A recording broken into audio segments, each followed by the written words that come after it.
Driver, एक काम करो, हमें सेक्टर 50 जाना है, हमें लेके चलो। देखिए मैम, ये गाड़ी ना ऑफिस के काम के लिए, आपके पर्सनल काम के लिए नहीं है। मेरा काम सिर्फ इतना है मैम, मैं ऑफिस के एम्प्लॉय को घर छोड़ कर आऊँ और घर से ऑफिस लेके आऊँ। बाकी मैम, अगर आप दोनों को अपने पर्सनल काम से जाना है तो आप कैब करके चले जाइए। अरे बड़ा बदतमीज ड्राइवर है, तेरे को पता नहीं है सीनियर से कैसे बात करते हैं? हम तेरे सीनियर हैं। देखिए, मैं आप दोनों से कोई बहस नहीं कर रहा हूँ, मैं बस इतना बोल रहा हूँ कि ऑफिस के काम के बाद मुझे ये गाड़ी पार्किंग में जमा करनी होती है। अगर मैंने ऐसा नहीं किया ना तो वो लोग ये समझेंगे कि मैं इसको अपने पर्सनल काम के लिए लेके गया हूँ, जबकि ऐसा बिल्कुल भी नहीं है मैडम। मेरी नौकरी खतरे में आ सकती है ऐसे, आप समझिए मेरी बात को। देख, नौकरी तो तेरी खतरे में जाएगी अगर तूने हमारी बात नहीं सुनी तो। अरे तू टेंशन मत ले, हमारे साथ चल, बॉस से मैं बात कर लूंगी, बोल दूंगी मेरे काम से गए थे हम। मैडम, आप सच में बात कर लोगे ना? अरे हाँ हाँ, बोला तो मैंने, मैं बात कर लूंगी। चल अब चल। अच्छा सुन, तेरे पास 1000 रुपए हैं? हाँ जी मैडम, पैसे तो है मेरे पास, आज ही तनख्वाह मिली है। अच्छा ठीक है, फिर एक काम करो, वो 1000 रुपए मुझे दे दो। वो क्या है ना, मुझे मार्केट में कुछ सामान लेना है तो मैं तुम्हारे पैसे से ले लूंगी। मैंने अपना वॉलेट भूल गई। अरे इतना सोच क्या रहे हो, पैसे ले लेना मुझसे वापस। मैं तुम्हारे पैसे लेके भाग थोड़ी ना जाऊंगी, एक ही ऑफिस में काम करते हैं। लीजिए मैडम। अच्छा एक काम करियो, जब हम मार्केट में शॉपिंग कर रहे होंगे ना तो तू हमारा वहीं वेट करियो, फिर हमें घर पे भी छोड़ दियो। सर, मैंने आपको बोला ना कि मैं वहाँ पर नहीं रुक सकता। अगर मैं वहाँ रुका ना तो मेरी नौकरी खतरे में आ जाएगी। आप मेरी बात समझते क्यों नहीं हो? अरे मना क्यों कर रहा है? मैंने बोला ना, मैं बॉस से बोल दूंगी कि हम गाड़ी अपने पर्सनल यूज के लिए लेके गए थे। टेंशन मत ले तू, मैं देख लूंगी। चल अब चल। ठीक है मैडम, आप बात कर लेंगे ना पक्का सर से? अरे हाँ हाँ, बोला ना। अब बातें करते करते यही शाम कर देगा क्या? हमें जाना भी है, चल अब जल्दी। चलिए मैम। चलो ड्राइवर। मैम, मैं आपका ही वेट कर रहा था। मैम, वो ना, आपने 3 दिन पहले मेरे से 1000 रुपये उधार लिए थे। मैम, वो पैसे प्लीज़ मुझे वापसी कर दीजिए। वो क्या है ना, मुझे वो पैसे गांव में भेजने हैं। गांव में मेरी माँ की तबीयत बहुत ज़्यादा ख़राब है, इसलिए बस मैं आपके आगे हाथ जोड़ता हूँ मैम। वो 3 दिन हो गए मुझे पैसे मांगते मांगते, आप प्लीज़ दे दीजिए मुझे पैसे। अरे हाथ जोड़ने की क्या जरूरत है, मैं दे दूंगी तुम्हारे पैसे। चलो अब। मैडम, आप मेरी बात नहीं समझ रही, उन पैसे की मुझे बहुत ज़्यादा ज़रूरत है, प्लीज़ मुझे पैसे दे दो। अरे तुम जैसे गरीबों की ना यही आदत होती है, चंद पैसों के लिए कभी अपनी माँ को बीमार कर देते हो, कभी अपने बाप को बीमार कर देते हो। अरे तेरा दिमाग खराब है क्या? वो इतनी बड़ी मैम है, वो तेरे पैसे खाएंगी क्या? वो भी तेरे जैसे ड्राइवर के। अरे एक बार बोला ना उन्होंने, वो तेरे पैसे दे देंगी, क्यों परेशान कर रहा है बार बार? लेकिन मैडम, देखो, घर ड्रॉप करके 5 मिनट वेट करना, वो मैं अपने हस्बैंड के साथ शॉपिंग करने चलूंगी, समझे तुम? चलो। लेकिन मैडम, ऑफिस में आपने बात तो कर ली थी ना कि गाड़ी आप पर्सनल यूज के लिए ले जाते हो अपने। अरे बोला ना मैंने, एक बार कर लूंगी बात, क्यों परेशान कर रहा है? चल अब जल्दी। देखिए मैडम, मेरी अरे गेट खोल। अच्छा चल।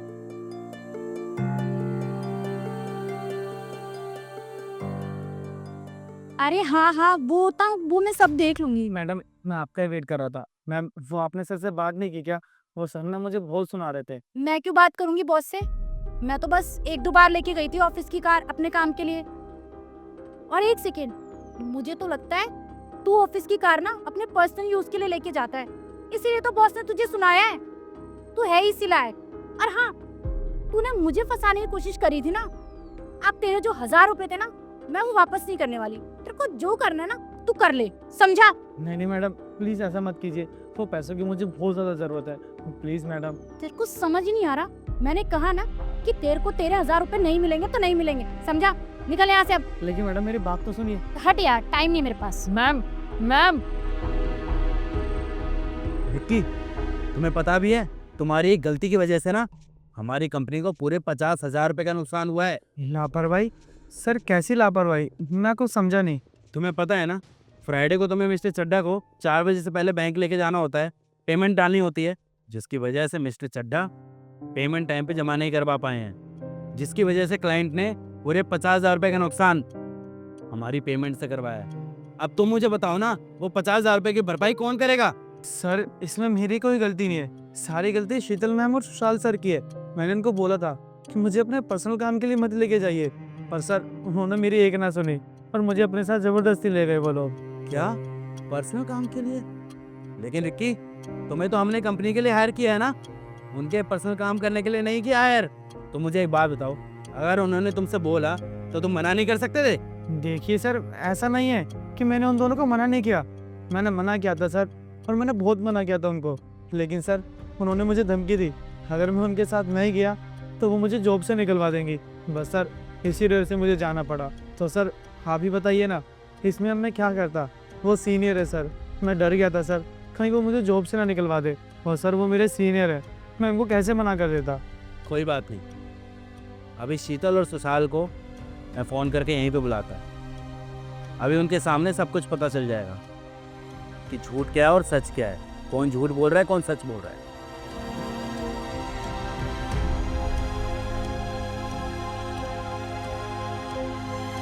हेलो, हाँ शीतल, सुशाल के साथ मेरे कैबिन में हो।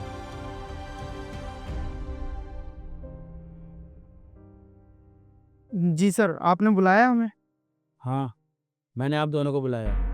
ये रिक्की क्या कह रहा है कि आप दोनों इसको अपने पर्सनल काम के लिए लेके जाते हैं। एक बात आपको मैं बता दूं, ये जो ऑफिस की कार है ना, ये ऑफिस के काम के लिए है, ना कि आपके पर्सनल काम के लिए। समझ में आ गया आपको? सर ऐसा कुछ भी नहीं है, ये झूठ बोल रहा है। यस सर, हम लोग तो कभी भी अपने पर्सनल काम के लिए इसको लेकर नहीं गए। हमें जब भी अपना कोई पर्सनल काम होता है तो हम कैब करके चले जाते हैं। सर मुझे तो लगता है ये अपने पर्सनल काम से गया होगा और हमारा नाम लगा रहा है। ठीक है, तो आप दोनों सिर्फ मेरे को इतना बता दीजिए, जो हमारी कंपनी को 50,000 रुपये का नुकसान हुआ है वो कौन भरेगा? क्योंकि रिक्की मिस्टर चड्ढा को सही टाइम पर बैंक नहीं ले जा पाया, जिसकी वजह से क्लाइंट ने 50,000 रुपये का जो नुकसान हुआ है हमारे बैंक अकाउंट से भरवाया है। तो बताइए कौन देगा वो पैसे? सर इसी की वजह से हुआ है वो लॉस। यही जाता पता नहीं कहाँ उस गाड़ी को लेके घूमने, और जो भी लॉस हुआ है ना सिर्फ इसकी वजह से हुआ। क्यों मैम, सही कह रहा हूँ ना मैं? हाँ हाँ, और क्या? और तू झूठ क्यों बोल रहा है सर के सामने? मैम आप ही ने तो बोला था कि मैं सर से बात कर लूँगी, तो मेरे साथ चल। सर ये झूठ बोल रही हैं। तेरी इतनी हिम्मत कि तू सर के सामने झूठ बोलेगा? सर ये ना ऐसे बात नहीं आएगा। मुझे तो लगता है आपको इसको सजा देनी चाहिए। और सर आपको तो पता ही है हम आपकी कंपनी के कितने पुराने एम्प्लॉय हैं, हम तो ऐसा कर ही नहीं सकते। और सर ये सच बता रही हूँ, ये पक्का झूठ बोल रहा है। और वैसे भी सर आप इसकी बात पे थोड़ी ना ट्रस्ट करेंगे, आप तो हमारी बात पे ट्रस्ट करेंगे। और क्या, बिल्कुल सही तो कह रही है शीतल मैम। जिसकी गलती है उसी की सैलरी में से तो पैसे कटने चाहिए ना। हाँ सर, अब जिसकी गलती है उसी की सैलरी में से पैसे कटेंगे ना। तो ठीक है, फिर जो हमारी कंपनी को लॉस हुआ है पूरे 50,000 रुपये का, वो आप दोनों की सैलरी में से ही कटेंगे, क्योंकि लॉस तो आखिरकार आप दोनों की वजह से हुआ है ना। लेकिन सर क्यों? गलती तो इसकी है ना, तो पैसे भी इसकी सैलरी में से कटने चाहिए, हमारी सैलरी में से क्यों? और सर हम तो सीनियर हैं, आप इस ड्राइवर की बातों में आके हमारी सैलरी में से पैसे काट रहे हो, ये तो गलत है ना सर। बिल्कुल सही कह रही है मैम।